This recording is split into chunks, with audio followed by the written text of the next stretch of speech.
السلام علیکم ناظرین، عمران یعقوب خان صاحب اور ظفر ہلالی صاحب کے ساتھ میں ہوں Samina Pasha. Programme view point میں آپ کو خوش آمدید کہتی ہوں۔ آج 14 اگست ہے، پاکستان کا یوم آزادی ہے۔ آپ سب کو بہت بہت آزادی مبارک ہو، اور آزادی کی ان خوشیوں کا احترام کیجیے، قدر کیجیے، اور ساتھ ہی ہم اپنے پیارے وطن کے لیے آج کے دن دعا گو بھی ہیں۔ اسی دعا کے ساتھ اب آگے بڑھتے ہوئے یہ ضرور بات کرنی ہے کہ آج میں نے ایک جگہ پہ ایک تحریر پڑھی جس کا عنوان کچھ یوں تھا کہ ہم نے دیکھا کہ 74 سال پہلے ایک قوم تھی لیکن ملک نہیں تھا، اب ملک ہے لیکن قوم نہیں ہے۔ کیا واقعی ایسا ہے کہ ہم ایک قوم نہیں ہیں؟ اور اگر ہیں تو کیا زندہ قوم نہیں ہے؟ بحیثیت قوم ہم نے کیا کھویا، کیا پایا آزادی کے ان 74 سالوں میں، اور پاکستان آج کہاں کھڑا ہے؟ آئندہ چند سالوں میں پاکستان کے بڑے چیلنجز کیا ہوں گے، اور پاکستان کی سمت صحیح ہے یا نہیں؟ آخر 10 سالوں کے بعد ہم پاکستان کو کہاں لے کر جا رہے ہیں؟ اس طرح کے بہت سارے جڑے سوالات جن پر آج ہم خصوصی طور پر گفتگو کریں گے۔ آپ ہمارے ساتھ شامل رہیے گا۔ آپ سب کو میں خوش آمدید کہتی ہوں۔ عمران صاحب، سب سے پہلے تو آپ کو بہت بہت جشن آزادی مبارک ہو، اور ساتھ ہی آج میں چاہ رہی تھی کہ ذرا پازیٹیو نوٹ سے بات کا آغاز کیا جائے۔ برائیاں، مسائل، یہ تو ہم ہمیشہ ہی ڈسکس کرتے رہتے ہیں، لیکن آپ کے خیال سے 74 سالوں میں پاکستان کی بڑی بڑی اچیومنٹس کون سی ہیں؟ بسم اللہ الرحمن الرحیم۔ سب سے پہلے تو سب کو، پوری قوم کو یوم آزادی مبارک ہو، آپ کو بھی، ہلالی صاحب کو بھی، سب کو۔ دیکھیں جی، پاکستان کی سب سے بڑی اچیومنٹ یہ کم ہے کہ قائد اعظم محمد علی جناح نے 14 اگست 1947 کو پاکستان بنا لیا۔ اللہ نے اتنی رحمت کی کہ پاکستان بن گیا۔ اچھا، اب آپ یہ دیکھیں کہ ایک ایسا ملک جس کے پاس آزادی کے وقت ریاست کو چلانے کے پیسے نہیں تھے، اس کے پاس کوئی وسائل نہیں تھے، لوٹ پوٹ کے لوگ ادھر آئے تھے، پھر دنیا کی سب سے بڑی ہجرت ہوئی اس وقت، اتنے وہاں پہ قتل و غارت گری ہوئی، مسائل ہی مسائل تھے۔ ایک ایسا ملک جس کے مسائل طاق میں تھے کہ کب اس ملک کی حالت خراب ہو اور ہم اس پہ قبضہ کر لیں۔ ایک ایسا ملک جس کو پہلے ہی سال جنگ کا بھی سامنا کرنا پڑا، لیکن پھر اللہ کی قدرت دیکھیں، اللہ کی رحمت دیکھیں، کیونکہ یہ ملک لا الہ الا اللہ محمد الرسول اللہ کی بنیاد پر بنا تھا۔ دنیا کی واحد نظریاتی مملکت ہے۔ جو لوگ اسرائیل کا کہتے ہیں وہ تو دھکے سے بنا، یہ واحد ملک ہے جو نظریاتی ملک ہے۔ تو وہ آپ یہ دیکھیں کہ اس میں کیا اللہ نے رحمت کی، آپ نے کامیابی سے اپنے 74 سال پورے کر لیے۔ آپ ایک ایٹمی طاقت ہیں، دنیا کی 10 بڑی فوجوں میں آپ کا شمار ہوتا ہے، مسلم امہ میں آپ کا ایک فعال کردار ہے، آپ کا ایک اپنا مقام ہے۔ اور پھر سب سے بڑھ کے یہ کہ اس بات پہ جتنا بھی اللہ کا شکر گزار ہوا جائے کم ہے کہ اگر آپ انڈیا کے ساتھ اپنا موازنہ کریں جن سے آپ کی علیحدگی ہوئی، تو لاکھ لاکھ آپ کروڑ کروڑ شکر کریں گے کہ وہاں پہ رہنے والے مسلمانوں کی جو حالت ہے، وہ بیچارے کس طرح سے اپنی زندگیاں گزارتے ہیں، اور ہمیں اللہ نے کتنی ایک آزادی کی نعمت سے اور رحمت سے نوازا ہے۔ تو بہت ساری چیزیں ہیں جو اس پروگرام میں آگے ڈسکس کریں گے۔ اس میں ہماری مایوسی کم ہے اور اچیومنٹس زیادہ ہیں۔ ویسے بحیثیت قوم، جو آپ نے ابھی انٹرو میں بڑی اچھی بات کی تھی کہ کیا ہم قوم ہیں، ملک تو بن گیا، قوم ہیں، تو ہم بحیثیت قوم ایسے رونے روتے رہتے ہیں۔ ویسے اللہ کا شکر، اب دیکھیں 14 اگست شکر بھی ادا کرنا چاہیے۔ ٹھیک ہو گیا۔ ہلالی صاحب، آپ کو کس بات پر فخر ہے ایز اے پاکستانی؟ آپ کیا فیل کرتے ہیں کہ کس چیز کو آپ ایز اے پرائیڈ اپنا بیان کر سکتے ہیں، اور کیا اچیومنٹس آپ کو نظر آتی ہیں؟ کہ ہم زندہ ہیں اور ہم تگڑے ہوتے جا رہے ہیں، یہ دونوں چیزیں ہم کر رہے ہیں۔ یہ سب سے بڑا میرے خیال میں ہمارا اچیومنٹ ہے۔ آپ یقین کر سکتے ہیں، میں آپ کے سامنے بیٹھا ہوا ہوں کہ جب میں آیا تھا سروس میں، میرا تنخواہ 500 روپیہ تھا مہینہ ایز این آفیسر، اور 500 روپیہ میں، اور جب ہم جاتے تھے اسلام آباد میں فارن آفس میں کام کرنے کے لیے، نہ پنکھا نہ اے سی، ٹائی پہنے ہوئے، پسینہ جو تھا وہ پیپر پہ گرتا تھا اور پیپر خراب ہوتا تھا، کوئی ٹائپ رائٹر کچھ نہیں، ہم پھر لکھتے تھے ہاتھ سے وہ چیز جو خراب ہوا تھا، 3 دفعے ایک ڈرافٹ بناتے تھے، پھر بھی ہنستے تھے، پھر بھی ہم پکا ہمیں پتا تھا کہ یہ ملک رہے گا اور ہم تگڑے ہوں گے اور ہم ڈیولپ کریں گے, اور ہم نے کیا ہے.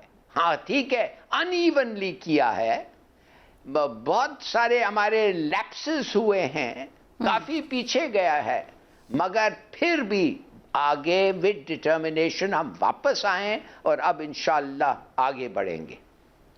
تو اب ہلالی صاحب یہ بھی بتا دیجئے کہ پاکستان کی اس تاریخ میں 74 سالہ تاریخ میں آپ کے خیال سے سب سے بڑی غلطی کہاں ہوئی ہے, سب سے بڑا ڈرا بیک, سیٹ بیک پاکستان کے لیے کیا تھا؟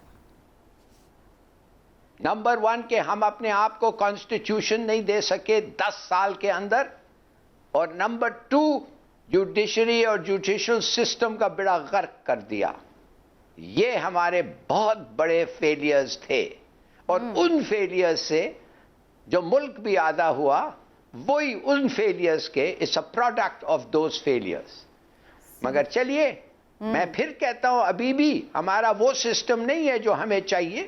ہم زیادہ سوٹیبل ہے ٹو اے پریزیڈنشل سسٹم, مگر انشاءاللہ وہ بھی آئے گا.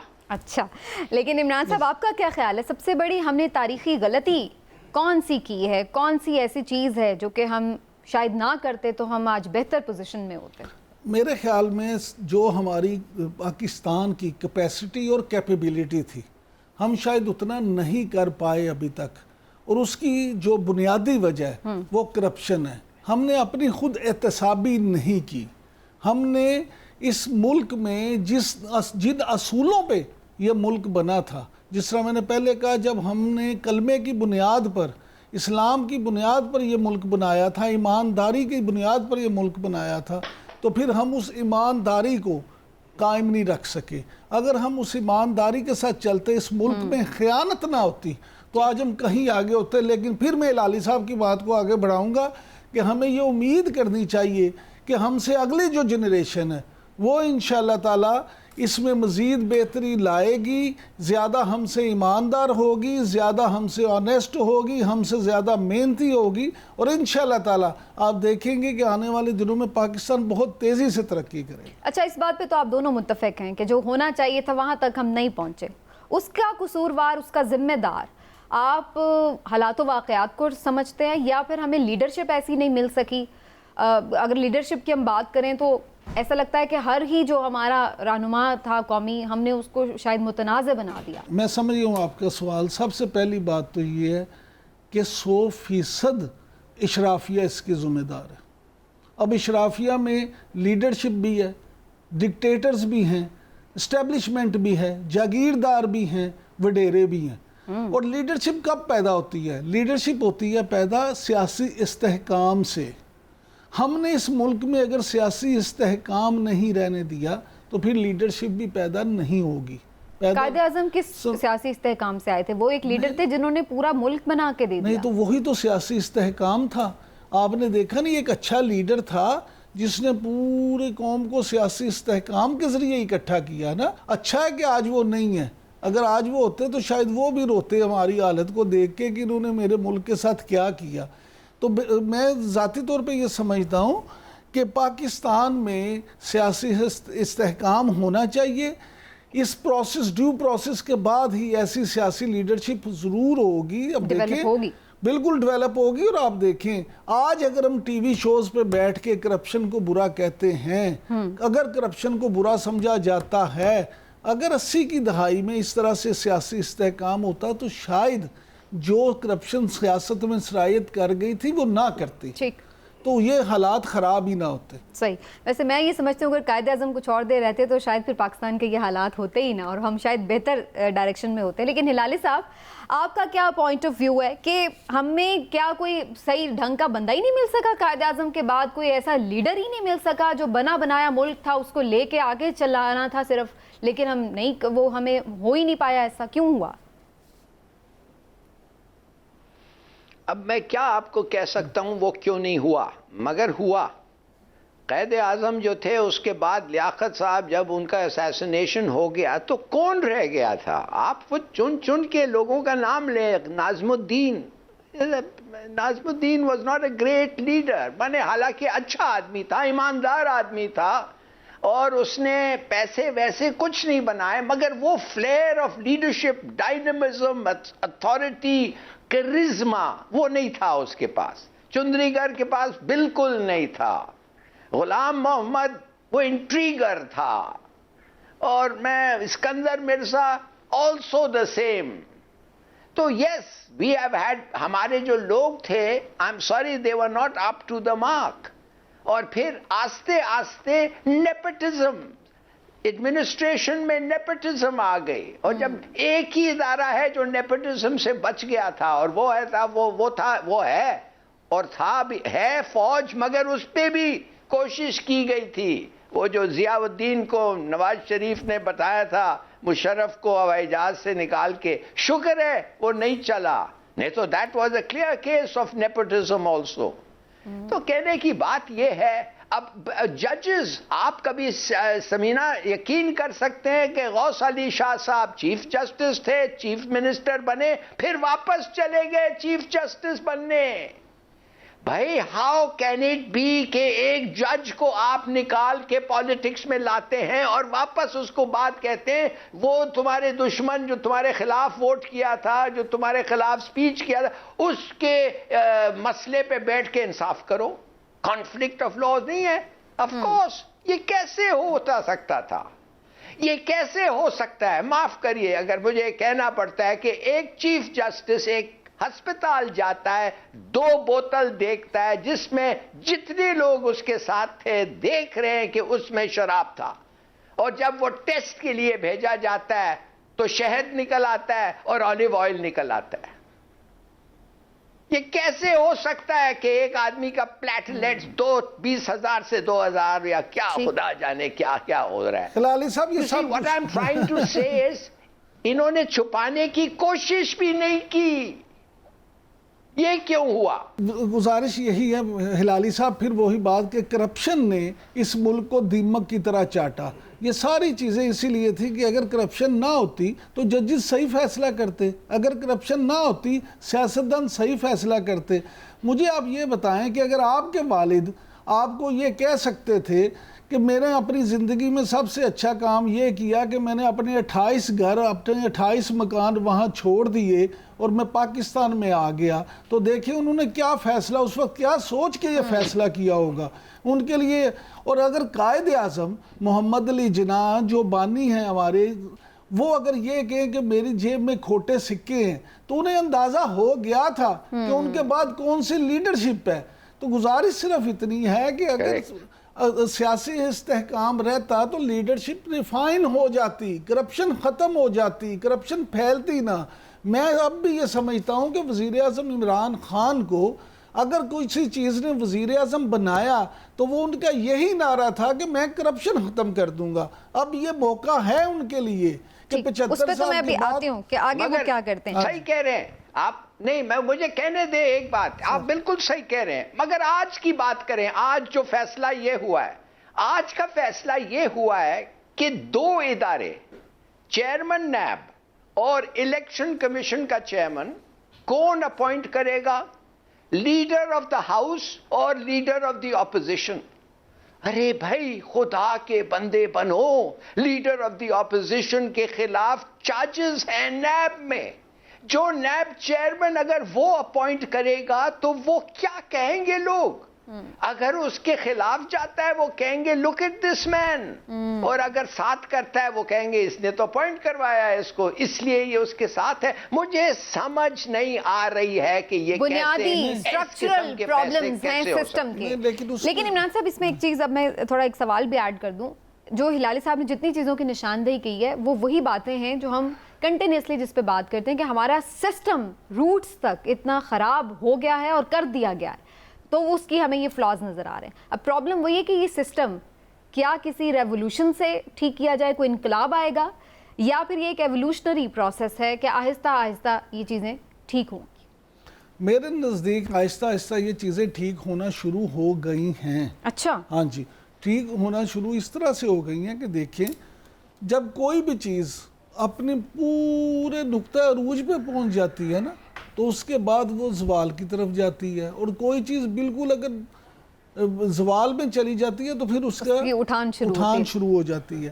اب پاکستان میں جتنی چیزیں خراب ہونا تھیں ان سے زیادہ خراب ہونے کی گنجائش رہی نہیں، اس کے بعد تو کلیپس ہو جاتا ہے. اس لیے میں سمجھتا ہوں کہ اب ایوولوشنری جو ہے سسٹم وہ اپنا کام کرے گا. ریولوشن کی ضرورت نہیں. ریولوشن کی اس طرح سے ضرورت نہیں ہے کہ بحیثیت قوم ہم ریولوشن والی ابھی قوم نہیں ہے. ہماری حرکتیں نہیں ہیں، ہمارے اعمال نہیں ہیں. ریولوشن ایک بڑا کام ہوتا ہے جس میں آپ کے پورے انقلاب ایسے نہیں آتے ہیں. انقلاب کیمرے کے سامنے بیٹھ کے باتیں کرنے سے انقلاب نہیں آتے. انقلاب کے لیے قربانیاں دینا پڑتی ہیں. کیا ہماری یہ تربیت ہے کہ ہماری قوم اس وقت انقلاب دینے کے لیے تیار ہو، انقلاب لانے کے لیے قربانیاں دینے کے لیے تیار ہو؟ ہم قوم یا لیڈرز؟ لیڈر سب سے پہلے تو لیڈر سے بات شروع ہوتی ہے نا. جب آپ کے لیڈر اے سی میں بیٹھ کے ایوان میں کھڑے ہو کے بڑی تقریریں کریں اور بعد میں وہ جیسی تقریر کا وقت ختم ہو تو وہ کہیں جی ہم نے تو جیل میں بھی جانا ہے تو اے سی میں رہنا ہے، ایک کلاس میں رہنا ہے، اور پھر بھی نہیں رہنا، چلے جانا ہے باہر. گزارش نہیں مگر ریولوشن. ایک منٹ ہلال صاحب، اس پہ میں آپ کا ڈیٹیل پوائنٹ آف ویو لیتی ہوں. ایک سیکنڈ ہلال صاحب، میں آپ کے اس پہ ڈیٹیل پوائنٹ لیتی ہوں. اس میں صرف اتنا میں یہ سمجھتا ہوں کہ یہاں پہ اس قوم میں انشاءاللہ تعالی بہتری آئے گی اور اسی طرح سے ایوولوشنری پروسیس ہے. آپ ایوولوشن کے ساتھ ہیں، ریولوشن کے نہیں. جی ہلالی صاحب، اب آپ کا کیا پوائنٹ آف ویو ہے؟ عمران نے ویسے صحیح کہا ہے کہ اس قسم کا ریولوشن جو 1918 میں روس میں آیا تھا یا 1785 میں فرانس میں ہوا تھا، وہ مشکل ہے سمجھنا. وہ ایک سمجھے وہ پھر کیوس اور بلڈ شیڈ، اور اس کے بعد بڑے سال لگتے ہیں وہ سب بھولنا اور پھر ایک ٹھیک ٹھاک سسٹم آنا. مگر میں آپ کو ایک چیز بتاتا ہوں، ریولوشن اس ملک میں اس وقت آئے گا جب انصاف ملے گا آپ کو. سیدھی سادی بات ہے، صرف انصاف کرو اور وقت پہ کرو، دیٹس اے ریولوشن. جب ایک کرپٹ آدمی کو پتا چلے گا کہ ان 1-1.5 مہینے میں میرا کیس ختم ہوگا، میں کنوکٹ ہوں گا اور میں جیل جاؤں گا، جس کا بھی میں بیٹا ہوں، کوئی بھی میرا باپ ہو، اس وقت آپ سمجھے اس ملک میں ایک ریولوشن آ گیا. نہیں تو it will never happen. تو یہ تو اتنا مشکل بھی نہیں ہے. دیکھیں بزنس مین کو آپ پالیٹکس میں لاتے ہیں، کہتے ہیں حضرت عمر کے بارے میں، وہ کہتے ہیں کپڑے بیچتے تھے.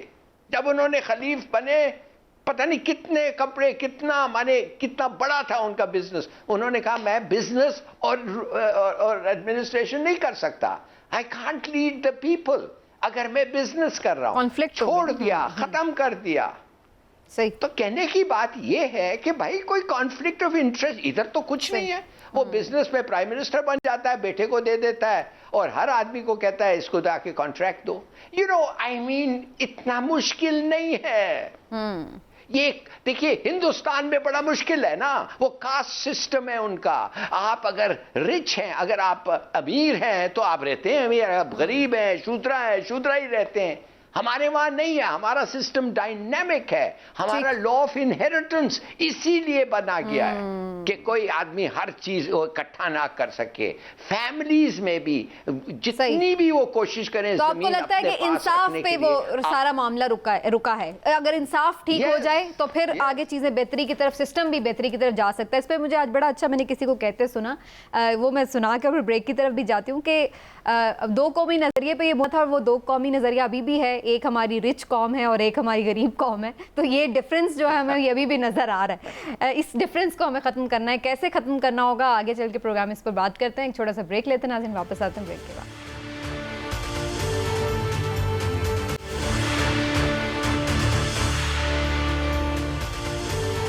پروگرام کے اس حصے میں ناظرین خاص طور پر بات کریں گے کہ اس وقت پاکستان کے کیا مسائل ہیں اور ان سے کیسے نمٹا جائے. آنے والے چند سالوں میں پاکستان کو کن چیلنجز کا سامنا کرنا پڑے گا. اور عمران صاحب، پہلے آپ کی طرف آتے ہوئے آپ کو کیا لگ رہا ہے کہ پاکستان کے جو اس وقت کرنٹ مسائل ہیں ان میں بہت حد تک جو ایک چیز میں آبزرو کر رہی ہوں as a student of history بھی اور ابھی پولیٹیکل افیئرز اور کرنٹ افیئرز کے بھی، کہ جو پاکستان کی اسٹریٹجک لوکیشن ہے، جو جغرافیائی پاکستان کی پوزیشن ہے، اس کی وجہ سے بھی ہم بہت سارے بلا وجہ کے مسائل میں بہت پھنسے رہتے ہیں ہر وقت. آپ سمجھتے ہیں کہ پاکستان کے مسائل کی ایک بڑی وجہ اس کی جغرافیائی پوزیشن بھی ہے؟ بات یہ ہے کہ دو چیزیں آپ کئی دفعہ سنی ہوں گی. ایک یہ کہ پانی ہمیشہ نچلی طرف آتا ہے اور دوسری وہ پنجابی میں کہتے ہیں لسے تے کڑام. اچھا معاملہ یہ ہے کہ جغرافیائی جو پوزیشن ہے اس سے تو آپ کو بڑا, آپ تو کہتی ہیں نا کہ پریشانیاں ہوتی ہیں, اس سے تو آپ کو فائدہ بھی بڑا ہونا چاہیے اور ہوتا بھی ہے. لیکن اصل بات یہ ہے کہ کیونکہ وہ پاکستان کو ایک کمزور ملک سمجھتے ہیں, کمزور اس حوالے سے کہ وہ سمجھتے ہیں کہ یہ تو ان کی نہ اپنی اکانومی مضبوط ہے, نہ ان کے پاس وسائل ہیں, انہوں نے ہر وقت کشکول پکڑا ہوتا ہے, یہ ہمارے محتاج ہیں, تو اس لیے پھر وہ اپنی مرضی کے فیصلے کراتے ہیں.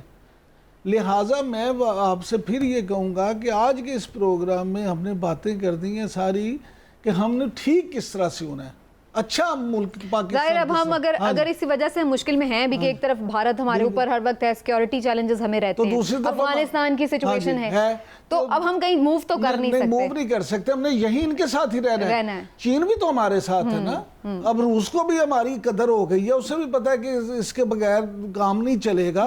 چین کو یہ پتا ہے کہ اگر میں نے اپنا سلک روٹ مکمل کرنا ہے تو پاکستان کی مجھے ضرورت ہے, اگر میں نے گرم پانیوں تک جانا ہے تو پاکستان کی مجھے ضرورت ہے. تو پاکستان تو اللہ نے ایک ایسی جگہ پہ بنا دیا ہے کہ جس کی دنیا میں ہر ایک کو ضرورت ہے. اب اس وقت ذمہ داری عائد ہوتی ہے ہمارے حکمرانوں پہ, تمام سیاسی جماعتوں پہ. اس وقت عمران خان کو یہ چاہیے بطور وزیر اعظم کہ وہ ایک آل پارٹیز کانفرنس بلائیں اور ایک قومی پالیسی تشکیل دی جائے کہ جناب ملک اس وقت بڑی مشکل میں ہے. آپ چیف جسٹس بنانے کے لیے, آپ election commissioner, chief election commissioner بنانے کے لیے, آپ چیئرمین نیب لگانے کے لیے تو اکٹھے ہو سکتے ہیں اور دونوں مل کے صلاح کر سکتے ہیں, لیڈر آف دی ہاؤس اور لیڈر آف دی اپوزیشن. تو آپ ملک کو مشکل سے نکالنے کے لیے اکٹھے کیوں نہیں ہو سکتے؟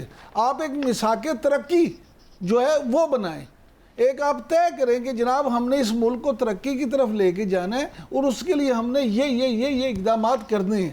اگر آپ سچے دل سے یہ کر لیں تو یہ ملک ترقی کر جائے گا. ٹھیک ہے, لیکن ہلالی صاحب آپ کا کیا پوائنٹ آف ویو ہے جو ریئل, جی ایک تو مجھے پہلے آپ اپنا اس پوائنٹ آف ویو پہ دیں, کیا ریئل چیلنجز آپ کو لگ رہا ہے اس وقت آنے والے چند سالوں میں پاکستان کو درپیش ہیں, چاہے کسی کی بھی گورنمنٹ ہو ابھی بھی آگے آنے والے چند سالوں میں؟ دیکھیے, ایک جملہ جو عمران خان نے کسی تقریر میں, مجھے نہیں پتا کون سا تقریر, وہ تو تقریر کرتے جاتے ہیں ہر روز, مگر ایک تقریر میں انہوں نے جو کہا کہ ہمارا مصیبت یہ ہے کہ ہم رہتے ہیں, وی لیو فرام الیکشن ٹو الیکشن, ہمارے پلان ہوتے ہیں فرام الیکشن ٹو الیکشن. تو عمران یعقوب نے یہ جو سجیشن دیا ہے, let's have a united manifesto, مانے آل پولیٹیکل پارٹیز پاکستان کے اکٹھے ہو کے ایک مینیفیسٹو بنائیں, جس مینیفیسٹو میں ان کے اگریمنٹ کے تحت وہ پبلش ہوگا. اب پھر کیا ہوگا؟ اب یہ ہوگا کہ جو وہ مینیفیسٹو سب سے زیادہ امپلیمنٹ کر سکتا ہے اس سپیڈ میں اور سپیڈ میں, اس کو یہ اس کو لوگ کہیں گے کہ یہ بڑے اچھا کام کیا انہوں نے, اس کو ایک اور ان کو مینیفیسٹو تو سب کے ایک ہی جیسے ہیں لالی صاحب, کوئی ایک آدھ ڈفرنس کے علاوہ آپ سب کی سیاسی جماعتوں کے پڑھے مینیفیسٹو ایک جیسے ہی ہیں. مسئلہ یہی ہے امپلیمنٹ نہیں کرتے. میں آپ کو بتاتا ہوں اس کا بھی ایک, اس نہیں امپلیمنٹ اگر نہ کریں تو they should be a court, a constitutional court. مثال کے طور پہ اگر آپ جاتے ہیں مینیفیسٹو پبلش کرتے ہیں اور کہتے ہیں کہ 50,000 گھر بنائیں گے اور آپ 1,000 گھر بھی نہیں بنائیں گے, تو جب آپ کا کوئی آدمی لے جائے گا آپ کو اس کورٹ کے سامنے, کورٹ کہے گی تم تو جھوٹ کہہ رہے تھے, تم نے تو شروع بھی نہیں کیا, تمہارا ارادہ بھی نہیں تھا شروع کرنے کے لیے, تم تو واحد publicly you lied to the public. اب تمہارے کو سزا ملنا چاہیے اور کچھ قسم کا سزا پارٹی کو ڈسکوالیفائی کر دے. What I am trying to say is, جو تم وعدہ کرتے ہو اور وہ وعدہ پورا نہیں کرتے ہو اس کا کچھ سزا ہونا چاہیے. یہ نہیں ہے کہ کہہ دو بس کیا کریں جی اور ویسے نہیں تھے. ہلالی صاحب یو مسٹ ہیو, ہلالی صاحب ایک اور بات بھی ایسے جس آپ کی بات کو آگے بڑھاتے ہوئے کہ تمام سیاسی جماعتیں, تمام ادارے اور بیوروکریسی, ان سب کو بھی اس میں اعتماد میں لیا جائے, اور اس کے بعد اگر میاں نواز شریف وزیر اعظم ہو تو ان کے خلاف اگر کوئی مقدمہ ہو تو اس کا فیصلہ, اگر وزیر اعظم عمران خان کی بہن ہو ان کا مقدمہ ہو تو اس کا فیصلہ, اگر بلاول بھٹو زرداری ہوں تو ان کا فیصلہ. تمام لوگوں کے لیے فیصلے ایک سے ہوں، ایک ہی وقت میں ایک ہی صورت میں انصاف ہو اور انصاف ہوتا ہوا نظر آئے. پھر آپ دیکھیں کہ اس قوم میں جتنا پوٹینشل ہے، آپ کو اس ملک میں جتنا پوٹینشل ہے وہ سب نظر آئے گا، اور یہ ملک اتنی جلدی ترقی کی سیڑھیاں طے کرے گا کہ لوگ سوچ بھی نہیں سکتے. ابھی لوگوں کا زمینہ اعتماد نہیں ہے. لوگ یہ کہتے ہیں کہ یہاں پہ جیسے آپ نے کہا کہ دو قومی نظریہ آج بھی ہے، ایک امیر قوم ہے اور غریب. لوگ کہتے ہیں امیر تو انصاف سے بچ جاتا. وزیر اعظم خود اپنی تقریروں میں کہتے ہیں کہ جی امیر کو انصاف مل جاتا ہے یا وہ بچ جاتا ہے، اور غریب کو نہ انصاف ملتا نہ وہ بچتا ہے. یہاں جب یہ ہوگا کہ امیر غریب کے لیے ایک ہی قانون اور ایک ہی اس کی امپلیمنٹیشن ہوگی. لیکن اس کے لیے کچھ نیا کرنے کی ضرورت کیوں ہے؟ جو میرا بنیادی سوال ہے آپ دونوں سے، کہ چاہے ہم مینیفیسٹو کی بات کر لیں، چاہے ہم کانسٹیٹیوشن کی بات کر لیں، چاہے مختلف اداروں کے رولز کی بات کر لیں، یہ سب چیزیں تو آلریڈی ڈیسائیڈڈ ہیں اور وہ بڑی بہتر طریقے سے ڈیسائیڈڈ ہیں، اس میں کوئی ایسے وہ نہیں ہے. اصل بات یہ ہے کہ کوئی اس پہ امپلیمنٹ نہیں کر رہا. میرا بنیادی سوال یہ ہے کہ ہمیں کوئی نیا میثاق کرنے کے بجائے جو چیزیں ایگزسٹ کرتی ہیں ہم ان کو امپلیمنٹ ہی نہیں کرتے. جو آپ بات کر رہے تھے اس امپلیمنٹیشن کے لیے ہی تو میثاق کی ضرورت ہے.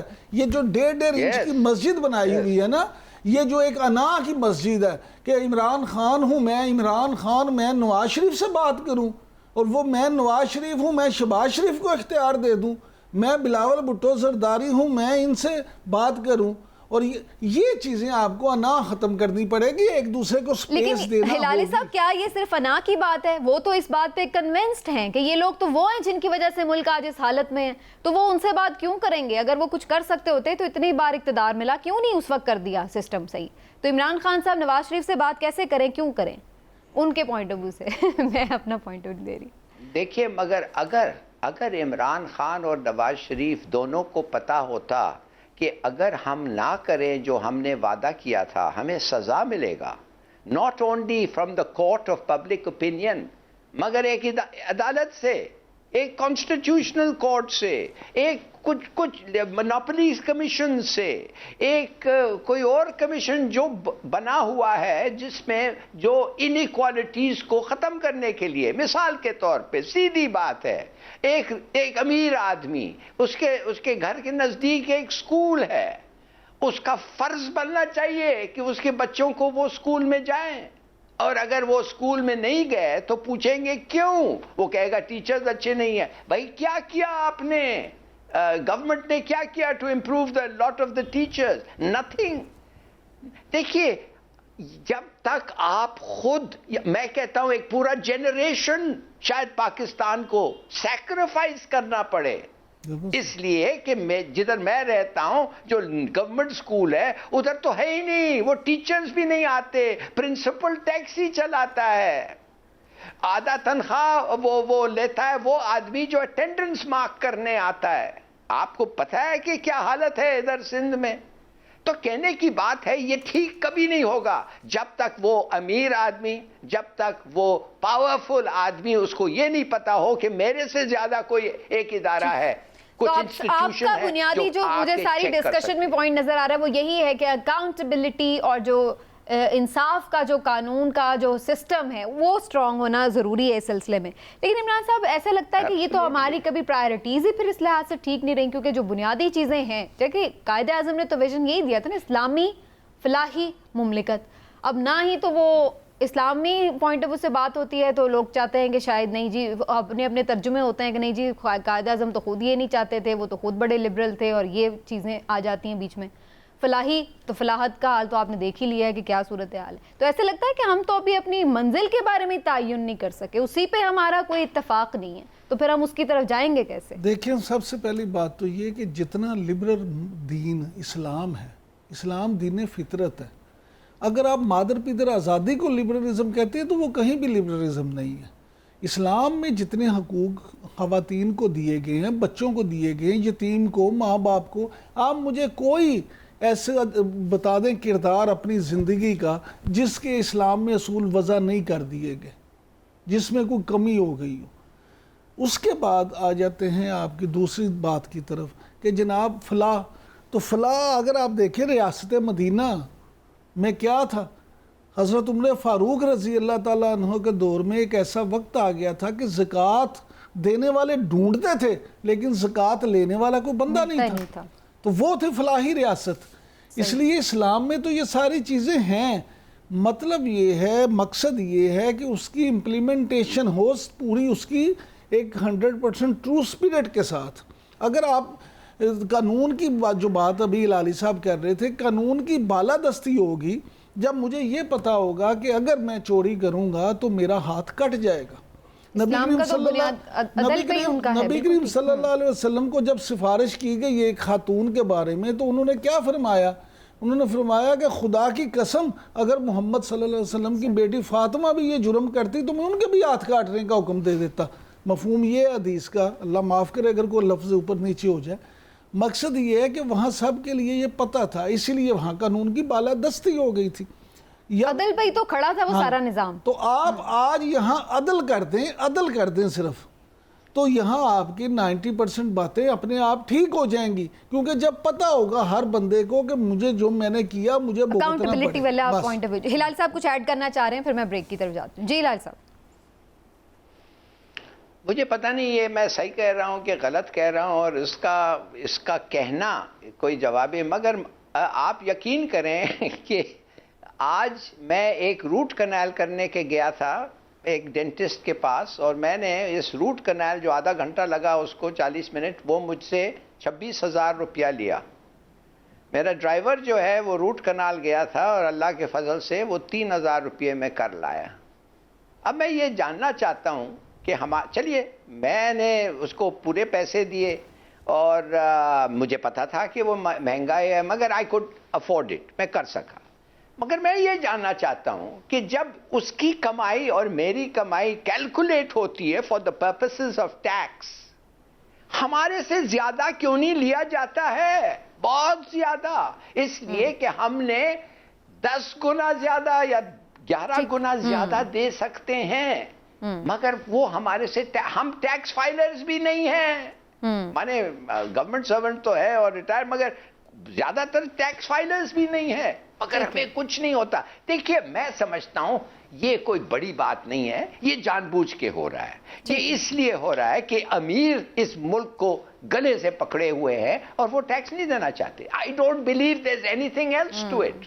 تو اس میں بھی بیسکلی عدل والی بات ہے کہ جو جتنا کما رہا ہے وہ عدل اس کے ساتھ ہو اور اسی حساب سے اس کی ٹیکسیشن بھی ٹھیک ہو گیا. ایک بریک لیتے ناظرین، بریک سے واپس آئیں گے تو پروگرام کے آخری حصے میں اس حوالے سے بات کریں گے کہ اب جو چیزیں ہیں وہ بھی ہم نے جانچ لیں، جو ہوا وہ بھی ہم نے جائزہ لے لیا. اب آئندہ آگے ہم کیا دیکھ رہے ہیں، پاکستان کا فیوچر کیا ہے، اس پہ بات ہوگی. ایک بریک کے بعد ہمارے ساتھ رہیے.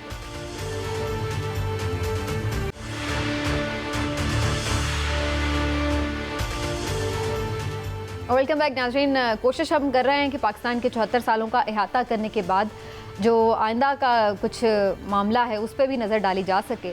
تو اب ذرا اس حوالے سے گفتگو. عمران صاحب یہ بتائیں، اب تھوڑی دیر کے لیے آپ بھول جائیں کہ آپ 2021 میں بیٹھے ہوئے ہیں، بلکہ آپ یہ سوچیں آپ 2031 میں بیٹھے ہوئے ہیں. کیا آپ کو لگ رہا ہے کہ آنے والے 10 سالوں میں پاکستان کہاں کھڑا ہے؟ دیکھیں اگر آپ سچی بات پوچھیں تو مجھے تو یہ لگتا ہے کہ آنے والے 10 سالوں میں پاکستان جو ہے نا انشاءاللہ تعالیٰ بہت ترقی کرے گا. اس کی وجہ یہ ہے کہ میں اپنے سے اگلی جنریشن کو اپنی جنریشن سے کہیں زیادہ لائق، قابل اور بہتر تصور کرتا ہوں. وہ مجھے ان سے بڑی امید ہے. ٹک ٹاک والی جنریشن نہیں، ٹک ٹاک تو ایک آپ صرف ایک چیز کو نہ دیکھیں، آپ یہ دیکھیں. چلے اگر آپ ٹک ٹاک کی بات کرتی ہیں تو آپ یہ دیکھ لیں کہ وہ انٹرنیٹ پہ، وہ سوشل میڈیا پہ، وہ ان چیزوں میں گیجٹس میں ٹیکنیکلی کتنے ساؤنڈ ہے. ہم تو وہ چیزیں سوچ بھی نہیں سکتے جو وہ استعمال کر رہے ہوتے ہیں. تو اس کا پازیٹیو وہ ضرور اثر آئے گا. دوسری بات یہ ہے کہ جتنی تیزی سے دنیا ترقی کر رہی ہے اور جس طرح سے ہم 21ویں صدی میں دیکھ رہے ہیں، تو مجھے لگتا ہے کہ چیزیں بڑی تیزی سے بدلیں گی. بڑی تیزی سے چیزیں چینج ہوں گی. جب بدلیں گی تو اس میں آپ یہ دیکھیں گے ہمیں پھر یہ سوچ رکھنی چاہیے کہ ہم بھی اس سے مثبت انداز میں بدلیں گے. اور پھر وہی بات ہے کہ اگر ہماری نئی جنریشن یہاں پہ محنت کرے گی، ترقی کرے گی. اور کرونا کی وجہ سے آپ دیکھیں ہر ایک چیز. چھوٹا سا آبجیکٹیو ایک دو سوال کر لوں. ہاں ضرور کریں. یہ مسئلہ کشمیر حل ہو چکا ہوگا؟ مسئلہ کشمیر بالکل حل ہو گیا ہوگا 2031. ہاں جی. اچھا. اور پاکستان میں آپ کہہ رہے ہیں کہ ترقی ہوگی، تو ترقی سے مراد آپ کی یہ کہ معیشت پاکستان کی بہتر ہو گئی ہوگی؟ پاکستان میں خوشحالی آئے گی، اور خوشحالی آئے گی تو معیشت بہتر ہوگی. اور اس کے علاوہ سب سے بڑی بات یہ ہے کہ عوام میں شعور آ گیا ہوگا. یہ بڑی ضروری چیز ہے. ہلالی صاحب فوراً محاذ پر میں آپ سے ضرور تھوڑی سی اس پہ بات کرنا چاہوں گی. ایسا لگ رہا ہے کہ چونکہ ہم یہ جانتے ہیں گلوبل ولیج ہے دنیا اور اس وقت جو انٹرنیشنل لنکنگ ہے اور نئے نئے بلاکس جو بن رہے ہیں تو بڑا ڈیفائننگ مومنٹ ہے یہ پاکستان کے لیے. آپ کو کیا لگ رہا ہے آنے والے 10 سالوں میں انٹرنیشنلی پاکستان کی پوزیشن کیا ہوگی؟ میرے خیال میں 10 سال میں چین جو ہے وہ نمبر 1 اکنامک پاور بنے گا دنیا کا. امریکہ 2 نمبر یا 3 نمبر پہ آ جائے گی. اب یہ آپ کو دیکھنا ہے کہ یہ کیسے بنے نمبر 1 اکنامک پاور. اور یہ جو عمران خان سبق سکھانے کی کوشش کرتا ہے کہ پاورٹی سے لوگوں کو نکالے, میں یہ ان کو بتانا چاہیے کہ وہ پاورٹی سے نکالتے ہیں مگر ان کے پلاننگ اور امپلیمنٹیشن کے پلانز, نہ صرف پلانز کیا ہیں مگر وہ لوگ جو وہ پلانز کو امپلیمنٹ کرتے ہیں وہ کون ہے. مثال کے طور پہ لک ایٹ دی وے ان کا جو کمیونسٹ پارٹی آف چائنا ہے وہ ریکروٹ کیسے کرتا ہے لوگوں کو. وہ جا کے یونیورسٹیز کو 500 یونیورسٹیز چین میں جو ہیں مثال کے طور پہ ان کو کہتے ہیں ہمیں آپ کا ڈسٹنکشن سٹوڈنٹس دیں. جو سٹوڈنٹس پاس ود ڈسٹنکشن, وہ کوئی CSS اور یہ سب کچھ نہیں ہوتا, وہ کہتے ہیں ڈسٹنکشن دو. جو ان کو نام مل جاتے ہیں ڈسٹنکشن جن کو ان کو آفر جاتا ہے ہم آپ کو کمیونسٹ پارٹی آف چائنا میں یہ کرنا چاہتے ہیں, انوائٹ کرنا چاہتے ہیں ممبرشپ کو لیے. ایک دفعہ وہ ممبرشپ پہ آ جاتے ہیں تو پھر ان کو ٹریننگ ہوتی ہے. ان کی دکھت سمینا وہ ٹرین کرتے ہیں, ان سے امتحان لیتے ہیں, ان کو پھر لوگوں اوپر اور نیچے جو ہوتے ہیں ہائرارکی میں ان سے ان کی رپورٹس لیتے ہیں. ہمارے وہاں تو یہ ہوتا ہے نا کہ ایک ڈپٹی جوائنٹ سیکرٹری کو کہتے ہیں ڈپٹی سیکرٹری کا رپورٹ تو نہیں. ادھر یہ ہوتا ہے کہ جوائنٹ سیکرٹری رپورٹ دے گا, سیکشن آفیسر رپورٹ دے گا, پھر ایک پارٹی آفیشل کا رپورٹ آئے گا, اور پھر اسی افسر پروموشن کے پہلے ان لوگوں کے جس پہ اس کا قانون کا جو اس کے ورکنگ جن سے وہ کام ان سے الیکٹ ہوگا. اب آپ سوچئے بالکل صحیح, تو میریٹوکریسی بیسیکلی آپ بات کر رہے ہیں نا, بالکل صحیح, ہاں ٹھیک ہو گیا. لیکن اب سب سے اچھا جب آدمی آتا ہے تو اچھی بات ہوتی ہے, وہ پھر ظاہر ہوتا ہے, لویل ہوتا ہے, اس کی پرفارمنس بھی اسی حساب سے ہوگی. عمران صاحب ایک قوم یکجہتی یہ چیز کیسے ہم اپنی آنے والی جنریشن کی آپ جو کہ بار بار بات کریں کیسے جنریٹ کریں یونیفارمٹی, اور اس کے ساتھ ساتھ پھر یہ کہ جو ایک یکجہتی ہونی چاہیے قوم. ڈویژنز بہت نظر آتی ہیں آج کل کے دور میں ہمیں اپنے ہی ملک میں. ایمان, اتحاد, تنظیم, یہ کیا تھا؟ یہی یہ 3 چیزیں تھیں جو آپ کو ایک قوم بناتی ہیں. آپ کا ایمان پختہ ہوگا, آپ کا آپس میں اتحاد ہوگا, اور تنظیم ہوگی, آپ پورے نظم و ضبط کے ساتھ مل کے رہیں گے تو آپ ایک قوم بن جائیں گے. اصل چیز یہ ہے جو آج سے 75 سال پہلے فیصلہ کیا گیا تھا اس پہ عمل کا وقت ہے. آپ عمل کریں گے آپ ایک قوم بن جائیں گے. چیزیں سب موجود ہیں, مسئلہ صرف عمل کا ہی ہے. مسئلہ موجود ہے, صرف آپ نے اس کو یکجا کرنا ہے.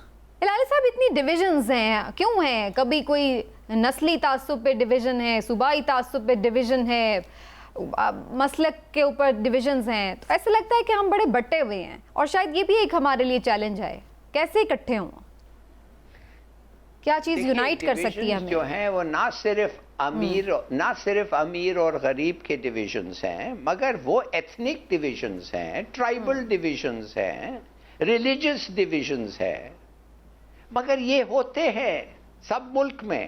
اور یہ سوال پوچھنا چاہیے کہ کیوں کوئی ملک ایسے ہیں جو ان کو پھر بھی لوگ یونائٹ ہوتے ہیں, کیوں؟ اور وہ وجہ ہے آپ ملک کے سٹیزنز کو ان کی لائلٹی وہ آپ کو دیتے ہیں, آپ ان کو کیا دیتے ہیں ان ریٹرن؟ آپ سمجھ گئے نا. ڈویژنز ہوتے ہیں لیکن پراسپیرٹی ہو تو سب ٹھیک ہے. اور ہلالی صاحب نہیں, اگر آپ ان کو اچھا لائف نہ میں آپ کو بتاتا ہوں، پاکستان کوئی فکر ہی نہیں ہونی چاہیے افغانستان سے کبھی بھی. کیوں؟ اس لیے کہ ہمارے ادھر جو ان کے لوگ ہیں اور ہمارے لوگ ہیں، ان کی زندگی کی کوالٹی اور سٹینڈرڈ مچ بہتر ہے. ٹھیک ہو گیا. کون چاہے گا جا کے ایک جگہ ایسا پروگرام کا وقت بالکل ختم ہو گیا. میں آخر میں ایک آخری میسج عمران صاحب آپ دے دیں اگر، کہ 14 اگست کے حوالے سے کوئی اچھا سا میسج قوم. دیکھیں 14 اگست کے حوالے سے اچھا میسج یہ ہے کہ آج مجھے وہ دعوت اسلامی کے ہیں عثمان اتاری جو میڈیا کو دیکھتے ہیں، تو وہ بھی بتا رہے تھے کہ انہوں نے فیصلہ کیا ہے کہ ان کی جماعت جو ہے اگست کے مہینے میں 20 لاکھ پودے لگا رہی ہے. تو میرا پیغام بھی یہ ہے کہ صرف ایک جماعت ہے، یہ وزیر اعظم کا بھی میسج یہی ہے. تو ہم سب کو چاہیے کہ اپنے اپنے حصے کا اگر ایک درخت بھی ہم لگا دیں، اس ساج عہد کر دیں 14 اگست کو، تو ہم کتنے کروڑ درخت لگا لیں گے اور اس سے سرسبز پاکستان ہوگا، اور پاکستان جو ہے اس میں موسم میں بھی تبدیلی آئے گی اور ترقی بھی ہوگی انشاءاللہ. چلیے جی، اسی عہد کے ساتھ کہ ایک گرین پاکستان ہم بناتے ہیں اور پاکستان کی اپنی لائلٹی کو بڑھائیں. یہ سوچیں کہ اب ہم نے پاکستان کو کیا دینا ہے، اس طرف بھی تھوڑا ہمیں سوچنا ہوگا. ایک دفعہ پھر سے آپ کو جشن آزادی کی خوشیاں بہت بہت مبارک ہوں. اپنا خیال رکھیے، اجازت دیجیے، اللہ حافظ.